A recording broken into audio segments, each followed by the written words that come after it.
Hello friends, welcome to power bank study channel. आज हम लोग फिजिक्स के पार्ट 2 करने वाले हैं, जो एयरफोर्स का सीरीज चल रहा है। तो चलिए पहला क्वेश्चन से देखते हैं। तो आज का हमारा पहला क्वेश्चन है कि कार्य का मात्रक क्या है। तो पहला ऑप्शन है जूल, दूसरा ऑप्शन है न्यूटन, तीसरा ऑप्शन है वाट, चौथा ऑप्शन है डाइन। तो इसका सही उत्तर होगा जूल। कार्य का सही मात्रक होता है जूल। दूसरा नंबर क्वेश्चन देखते हैं। प्रकाश वर्ष इकाई है, मतलब प्रकाश वर्ष किसकी इकाई है। तो पहला ऑप्शन है समय की, दूसरा ऑप्शन है प्रकाश तीव्रता की, तीसरा ऑप्शन है दूरी की और चौथा ऑप्शन है द्रव्यमान की। तो इसका सही उत्तर हो जाएगा प्रकाश वर्ष इकाई है दूरी की। नंबर क्वेश्चन है एम्पियर मात्रक हैं। तो एम्पियर मात्रक है, पहला ऑप्शन है प्रकाश तीव्रता का, दूसरा ऑप्शन है विद्युत धारा का, तीसरा ऑप्शन है विद्युत आवेश का और चौथा ऑप्शन है चुंबकीय क्षेत्र का। तो एम्पियर मात्रक है विद्युत धारा का। विद्युत आवेश का ये सही मात्रक क्या हो जाएगा, तो कूलाम हो जाएगा। चुंबकीय क्षेत्र का सही मात्रक क्या हो जाएगा, तो उसका टेस्ला होता है। और पहला ऑप्शन है प्रकाश तीव्रता यार ज्योति तीव्रता, ज्योति तीव्रता का सही मात्रक क्या होता है, तो कैंडला हो जाएगा। चलिए 4 नंबर क्वेश्चन देखते हैं। निम्नलिखित में से समय का मात्रक नहीं है। तो अधिवर्ष समय का मात्रक है, चंद्रमाह समय का मात्रक है, प्रकाश वर्ष ये तो समय का मात्रक नहीं है, दूरी का मात्रक है। तो इसका सही ऑप्शन हो जाएगा ऑप्शन सी, प्रकाश वर्ष। 5 नंबर क्वेश्चन है पारसेक इकाई है। तो पारसेक किसकी इकाई है, तो पारसेक दूरी की इकाई है। तो समय दिया है तो ये भी गलत हो गया, प्रकाश की चमक ये भी गलत हो गया, चुंबकीय बल की ये भी गलत हो गया, तो दूरी की पारसेक दूरी की इकाई है और यह दूरी की सबसे बड़ी यूनिट है।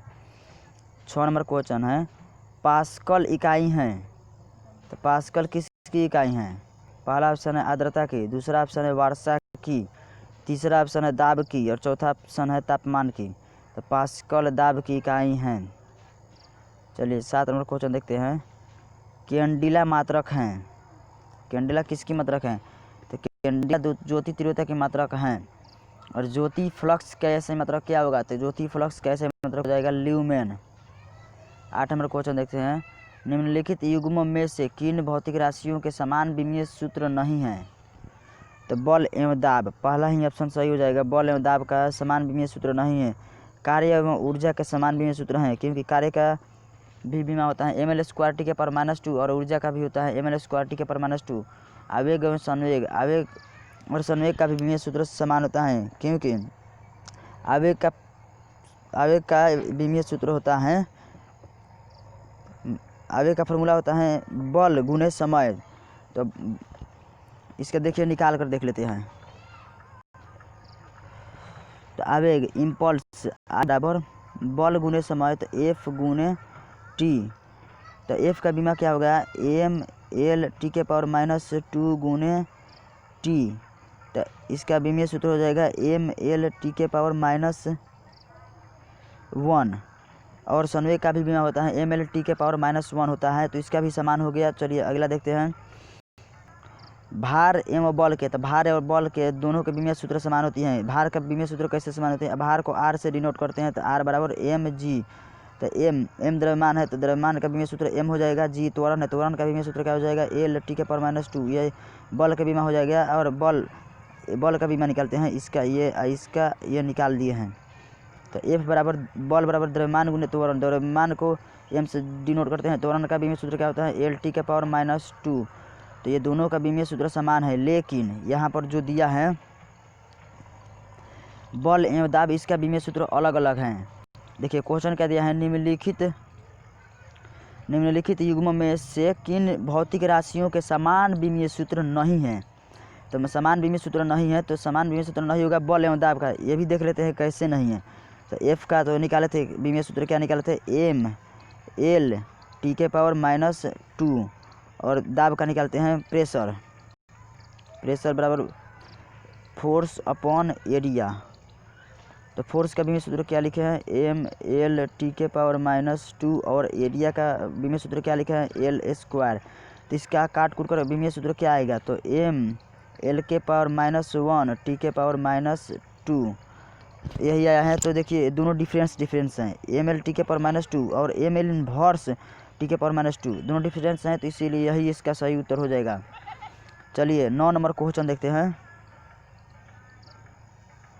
9 नंबर क्वेश्चन है अदिश राशि हैं। तो अदिश राशि कौन है इसमें से? तो बल आघूर्ण सदिश राशि है, ऊर्जा अदिश राशि है, संवेग भी सदिश राशि है। तो इसका सही उत्तर हो जाएगा ऊर्जा एक अदिश राशि है। 10 नंबर क्वेश्चन देखते हैं।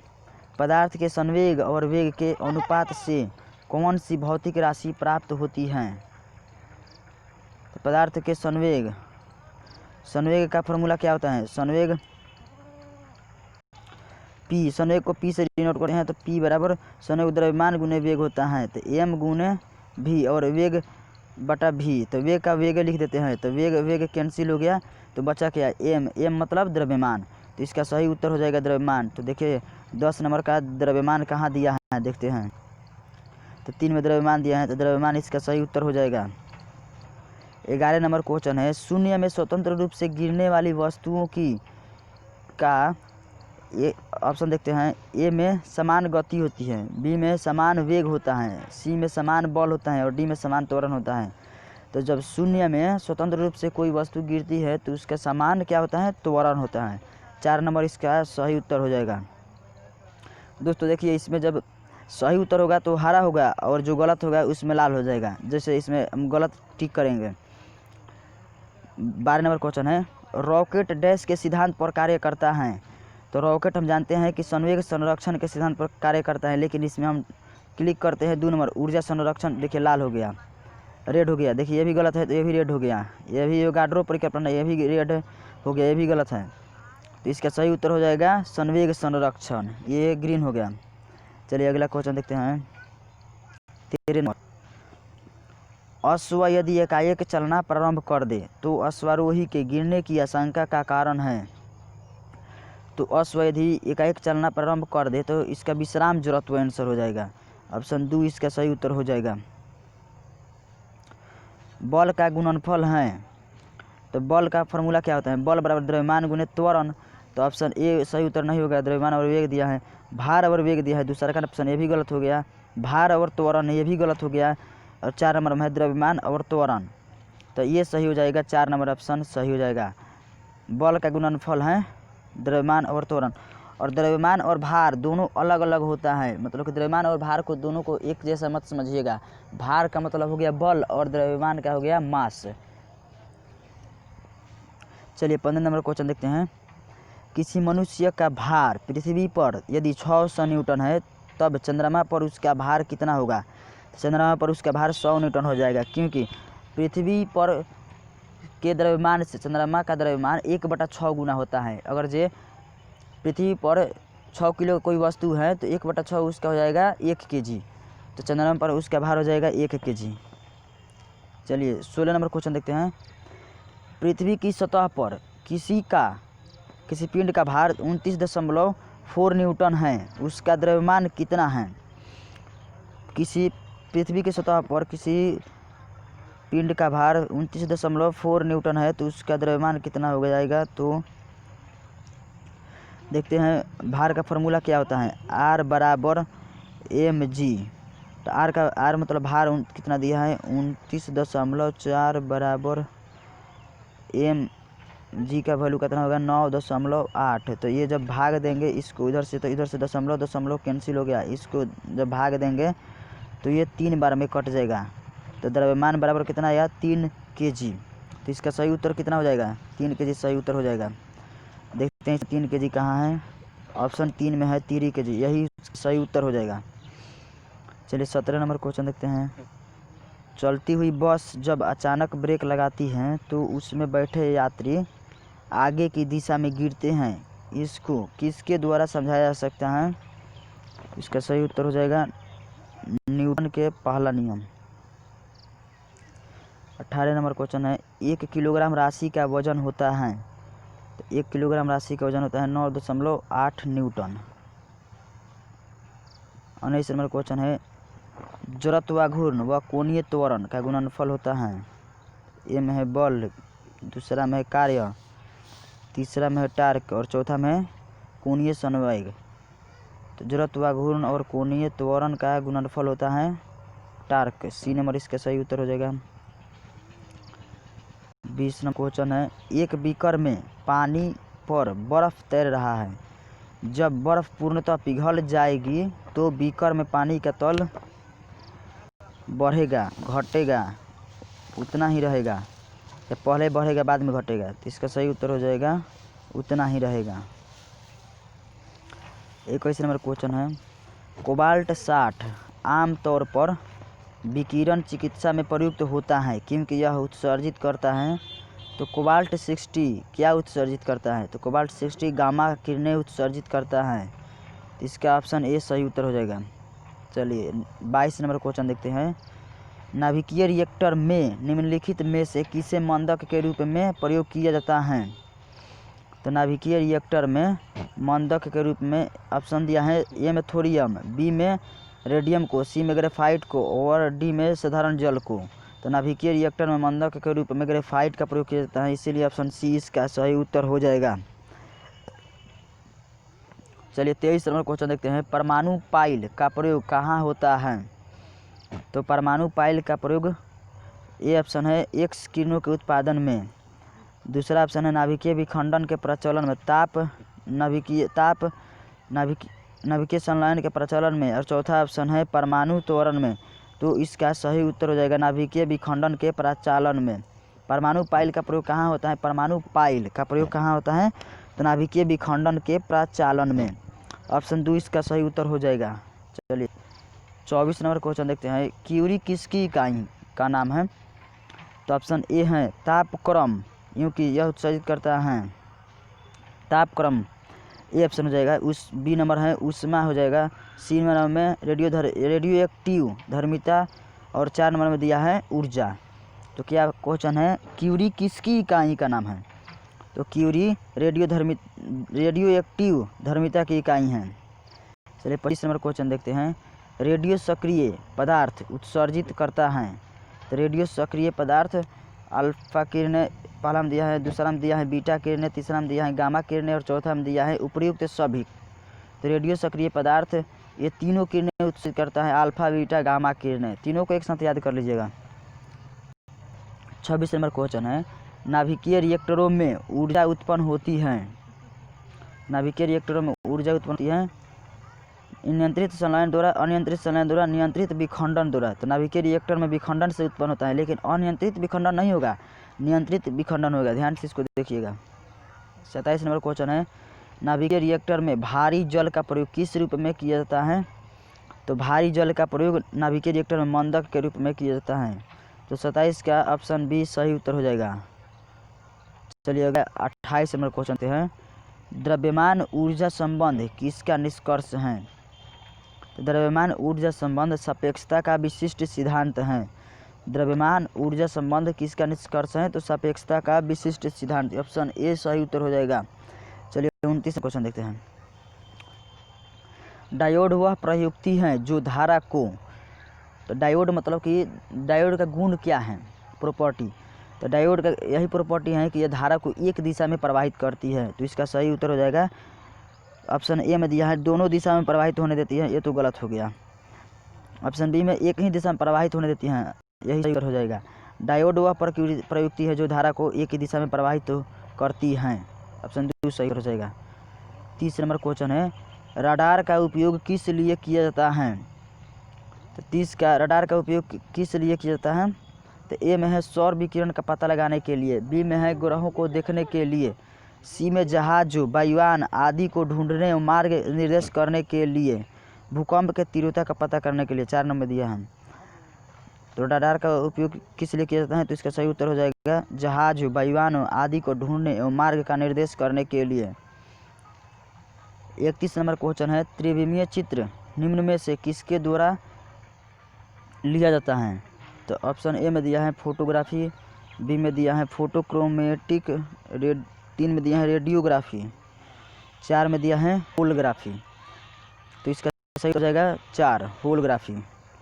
त्रिविमीय चित्र निम्न में से किसके द्वारा लिया जाता है? तो होलोग्राफी के द्वारा त्रिविमीय चित्र को लिया जाता है। ब्रह्मांड प्रसारित हो रहा है यह प्रमाण सर्वप्रथम किसने दिया? तो ब्रह्मांड प्रसारित हो रहा है, यह प्रमाण दिया सर्वप्रथम एडविन हबल ने। 33 नंबर क्वेश्चन है, ग्रहों की गति का नियम किसने प्रतिपादित किया? तो पहला ऑप्शन है न्यूटन ने, दूसरा ऑप्शन है ने, तीसरा ऑप्शन है गैलीलियो ने और चौथा ऑप्शन है कोपरनिकस ने। तो ग्रहों की गति का नियम केपलर ने प्रतिपादित किया था, तो इसका ऑप्शन 2 सही उत्तर हो जाएगा। 34 नंबर क्वेश्चन है, पृथ्वी तथा अन्य ग्रह सूर्य के चारों ओर चक्कर लगाते हैं, यह सबसे पहले किसने प्रमाणित किया था? का दिमाग खराब के लिए बड़ी से सारा खेला है। 34 नंबर क्वेश्चन है, पृथ्वी तथा अन्य ग्रह सूर्य के चारों ओर चक्कर लगाते हैं, यह सबसे पहले किसने प्रमाणित किया? तो इसका सही उत्तर हो जाएगा कोपरनिकस ने। पृथ्वी तथा अन्य ग्रह सूर्य के चारों ओर चक्कर लगाते हैं, यह सबसे पहले कोपरनिकस ने बताया था। ब्रह्मांड में सबसे अधिक मात्रा में कौन सा तत्व पाया जाता है? तो ब्रह्मांड में सबसे अधिक मात्रा में हाइड्रोजन पाया जाता है। चलो तीसरे में देखते हैं, तारों व सूर्य की ऊर्जा का स्रोत क्या है? तारों व सूर्य की ऊर्जा का स्रोत है नाभिकीय संलयन। इसका ऑप्शन 3 सही उत्तर हो जाएगा। 2 ग्रहों जिनके कोई उपग्रह नहीं है वह है बुध एवं शुक्र। इसका 4 ऑप्शन सही उत्तर हो जाएगा। 38 नंबर क्वेश्चन देखते हैं, निम्नलिखित में से किस ग्रह के सबसे अधिक उपग्रह हैं? तो निम्नलिखित में से किस ग्रह के सबसे अधिक उपग्रह है? तो बृहस्पति इसका सही उत्तर हो जाएगा। ऑप्शन 2 इसका सही उत्तर हो जाएगा। 39 नंबर क्वेश्चन, निम्न में से किस ग्रह को भोर का तारा के नाम से जाना जाता है? तो भोर का तारा कहा जाता है शुक्र ग्रह को। 40 नंबर क्वेश्चन है, कौन सा ग्रह सूर्य के चारों ओर 88 दिन में एक चक्कर लगाता है? तो इसका सही उत्तर हो जाएगा बुध। और यह भी क्वेश्चन बनता है कि सबसे कम समय में सूर्य का चक्कर कौन ग्रह लगाता है? तो यह भी बुध होगा। चलिए 41 नंबर क्वेश्चन देखते हैं, वास्तविक वस्तु का भासी प्रतिबिंब बनाता है? तो वास्तविक वस्तु का भासी प्रतिबिंब बनाता है समतल दर्पण। इसका ऑप्शन 4 सही उत्तर हो जाएगा। चलिए 42 नंबर क्वेश्चन देखते हैं, वास्तविक वस्तु का हमेशा सीधा प्रतिबिंब बनाने वाला दर्पण है? तो वास्तविक वस्तु का हमेशा सीधा प्रतिबिंब बनाने वाला दर्पण है समतल और अवतल। समतल अवतल इसका सही उत्तर नहीं हो जाएगा। अब वास्तविक वस्तु का हमेशा सीधा प्रतिबिंब बनाने वाला दर्पण है, तो वास्तविक वस्तु का हमेशा सीधा प्रतिबिंब बनाने वाला दर्पण है समतल और उत्तल। 43 नंबर क्वेश्चन है, वास्तविक प्रतिबिंब की प्रकृति कैसी होती है? तो वास्तविक प्रतिबिंब की प्रकृति उल्टा होती है, इसको याद कर लीजिएगा। 44 नंबर क्वेश्चन है, वस्तु से छोटा प्रतिबिंब बनता है? तो वस्तु से छोटा प्रतिबिंब किस दर्पण में बनता है? तो वस्तु से छोटा प्रतिबिंब उत्तल दर्पण में नहीं बनता है। बी नंबर अवतल दर्पण है, सी नंबर में है उत्तल दर्पण और अवतल दर्पण दोनों हैं, और 4 नंबर है समतल दर्पण। तो इसका सही उत्तर हो जाएगा उत्तल दर्पण और अवतल दर्पण। वस्तु से छोटा प्रतिबिंब किस दर्पण में बनता है? तो उत्तल दर्पण और अवतल दर्पण। 45 नंबर क्वेश्चन है, प्रकाश के परावर्तन के नियमानुसार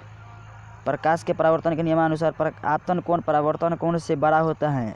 आपतन कोण परावर्तन कोण से छोटा होता है?